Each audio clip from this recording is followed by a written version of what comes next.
Sveiki! Šiandien nežinau, koks 5 ar 6 mūsų vlogas, sveikinti.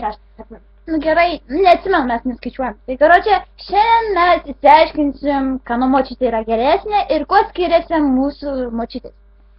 Su ja. Nu, su jos močiutė, karočią.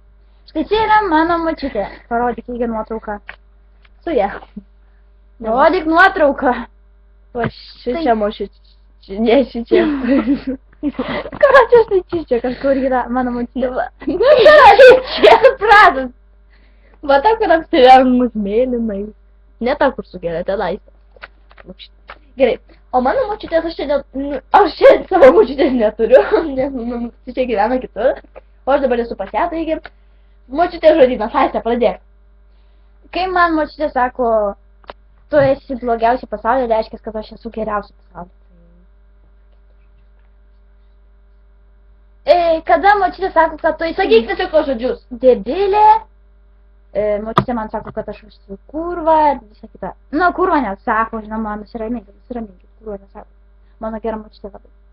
Ir, karočią, mano dabar pasakysiu savo žodyną. Jeigu sakau karočią močiutė, tai reiškia, kad atsiknis, karočią pis, kaip... Ne, nusakyk močiutė tos žodžius, kurį tau sako kažkaip.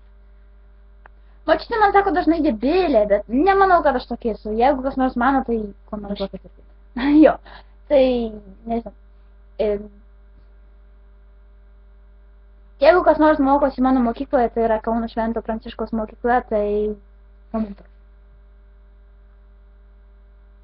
Nu gerai, jos močiutė... Tai susitiksim, žinok. Labai įvairus. Mano močiutė žodina, oi mažytė, ar nori obaliuko, oi mažytė, ar nori ledukų, oi mažytė, kokia tu gera, oi mažytė, ar padarai pamokas. Ir taip toliau, vienu žodžiu, jau atsibodo, aš ją taip pat nušaus noriu. Tu ką, nenori? Nėra labai gera. Bent jau viena kita, tai ten visokių būna šešių saldainių pavadžių. Tai